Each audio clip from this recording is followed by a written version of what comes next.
السلام علیکم second year جی بیٹا، ابھی تک ہم پڑھ چکے ہیں کہ پاکستان کی قومی آمدنی کیسی ہے، کیا ہے۔ اس سے پہلے ہم نے دیکھا قومی آمدنی کی تعریف، قومی آمدنی کے مختلف تصورات، تعریف میں جو اصل میں اس کی ڈیفینیشن آتی ہے مین، کہ کسی ملک میں پیدا ہونے والی اشیاء اور خدمات جو ایک سال کے دوران اس ملک میں پیدا ہوتی ہیں، اسی کے ذرائع وسائل کو استعمال کر کے۔ بہت ساری تعریفیں مختلف حوالوں سے آپ نے پڑھیں۔ ایک تعریف تھی کہ عاملین پیدائش کے معاوضوں کا مجموعہ قومی آمدنی ہے۔ کیوں ایسا کہا؟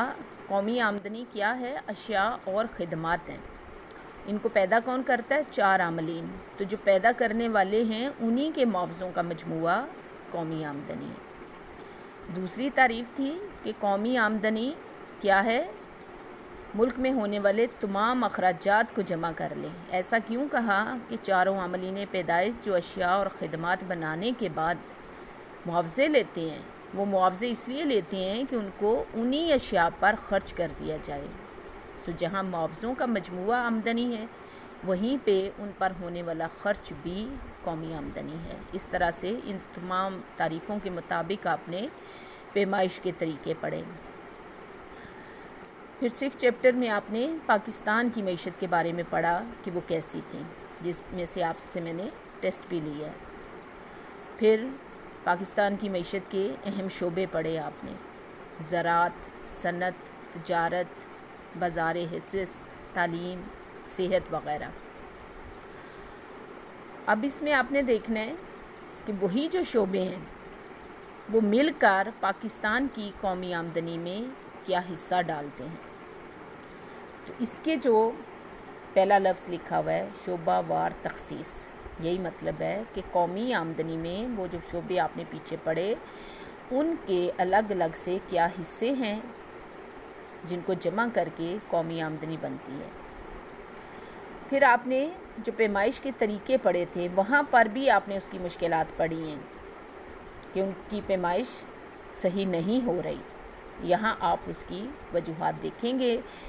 وجوہات ابھی میں دیکھ رہی تھی کہ ایسا آپ کے ابھی سلیبس میں نہیں ہے، فی الحال ہم اس کو چھوڑ دیں گے۔ تو ہم بات کرتے ہیں کہ سلیبس میں کیا چیز شامل ہے۔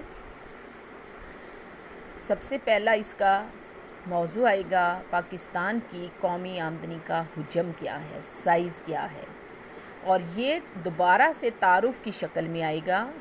جو آپ نے تعارف پیچھے لکھا اس دن بھی میں نے بات کی تھی کہ ادھورا آپ بتاتے ہو، اس میں قومی آمدنی کا حوالہ نہیں دیتے ہو۔ تعارف میں آپ نے معیشت کے تعارف میں پوری بات بتانی ہے۔ جب پاکستان بنا تو کیا حالات تھے، اور آہستہ آہستہ وہ جب قومی آمدنی کی طرف ہم آتے ہیں تو وہ کس لیول پر ہے اور اس کی کتنی آمدنی ہے۔ یہ پورا پیراگراف آپ دیکھیں گے کہ جب پاکستان بنا ہے تو اس کی صورتحال کیا تھی۔ تقریباً ہر شعبہ جو ہے وہ پسماندہ تھا۔ یہاں سے دیکھو، کل کارخانے 1050، جس میں سے 1050 مطلب 1050 میں سے صرف 50 اس والے حصے میں آئے۔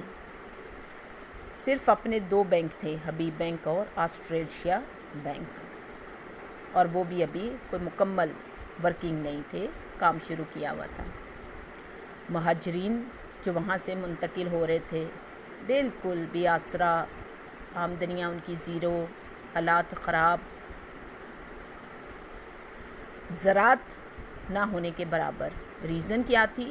یہاں کے لوگ جو وہاں جا رہے تھے ہندوستان، وہ جاتے ہوئے نہ صرف کارخانے تباہ و برباد کر گئے بلکہ انہوں نے زرعی اشیاء، اپنا تمام ساز و سامان بھی اٹھا لیا، اور زرعی کھیتوں میں تقریباً آپ اس زمانے کے حالات پڑھیں تو آگ لگا کر ان زمینوں کو بالکل برباد بنجر کر دیا گیا۔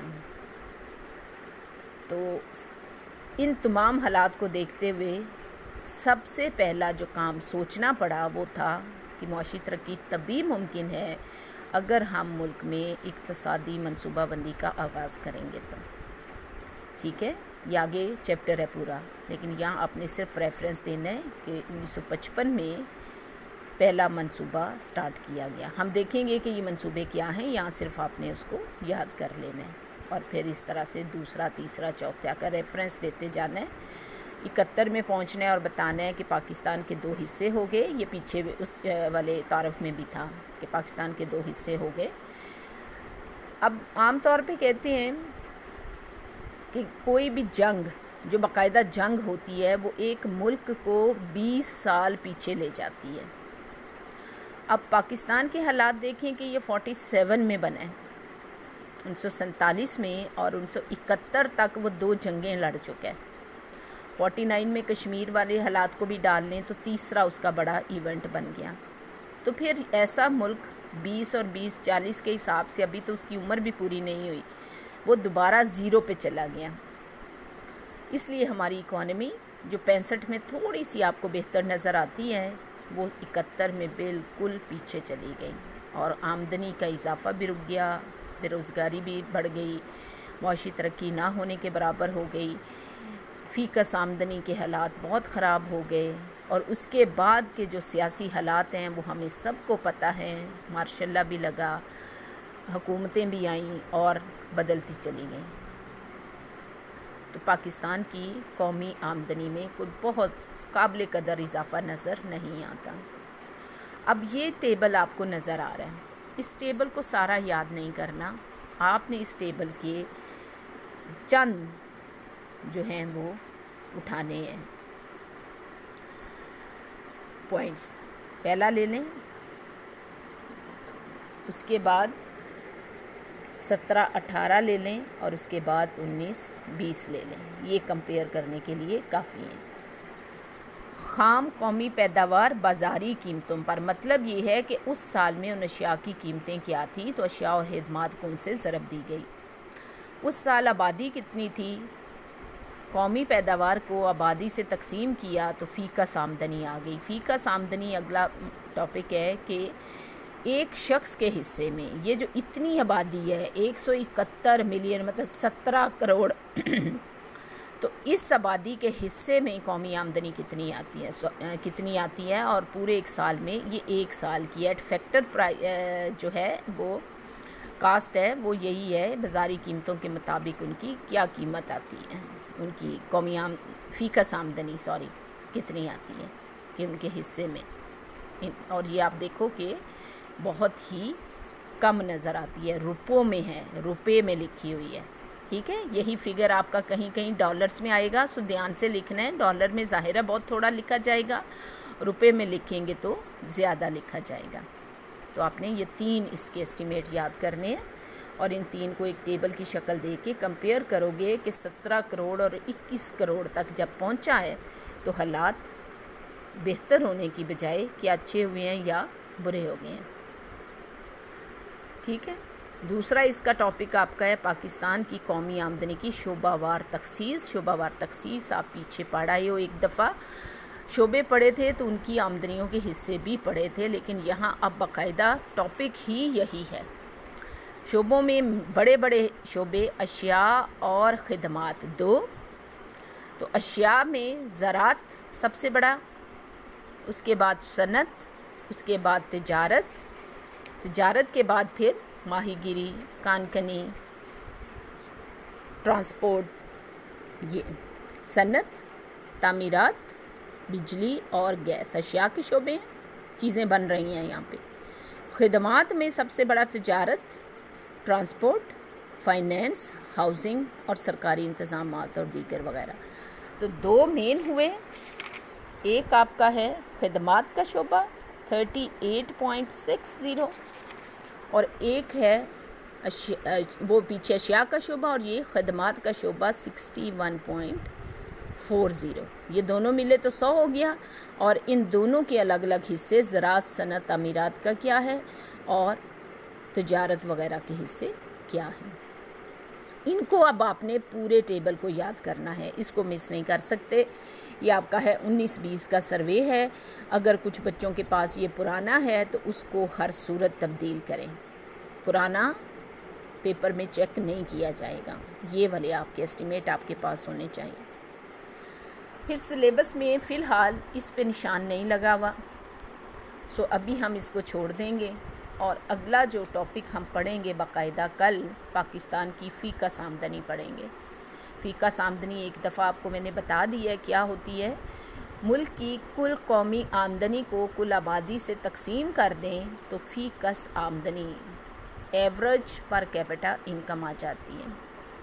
19-20 کے سروے میں ہمارے پاس یہ ابھی میں نے آپ کو بتایا تھا کہ روپے میں لکھیں تو اور آتی ہے، ڈالر میں لکھیں تو اور آتی ہے. آپ کا اگر روپیہ لگ رہا ہے آپ کو کہ روپے میں بڑھتی جا رہی ہے، تو دوسری طرف آپ دیکھیں کہ ڈالر کی قیمت بھی بڑھتی جا رہی ہے. اس لیے آمدنی بہت تھوڑی $1355 سالانہ بہت کم آپ کو دیکھنے میں نظر آ رہی ہے. $1355 سالانہ فگر 2-3 جگہوں پہ آپ کو ڈیفرنٹ نظر آئیں گے. صحیح ہے. سو فی الحال آپ یہ یاد کریں، اگر آپ کو کہیں پہ لکھا ہوا ملتا ہے یہ دیکھو 5190 یہ انسانی، یہ ہم جنرل لے رہے ہیں اپنے ملک کے حساب سے. یہ ایک رپورٹ ہے، انسانی ترقیاتی رپورٹ، اکنامک ڈیولپمنٹ رپورٹ شائع کی جاتی ہے سالانہ. اس کے مطابق یہ آپ کا فگر آ رہا ہے. اس کے لیے یہ یاد رکھنا ہے، کوئی پوچھے گا تو اس کے مطابق پوچھے گا. اور یہ آپ نے یاد رکھنا ہے کہ ہم پاکستان کو جب خود سے معیار کر کے چیک کر رہے ہیں تو ہماری قومی آمدنی میں سے فی کس آمدنی 1355 مطلب $1355 سالانہ بنتی ہیں. ٹھیک ہو گیا. کل اس پہ ڈیٹیل میں بات کریں گے. اللہ حافظ.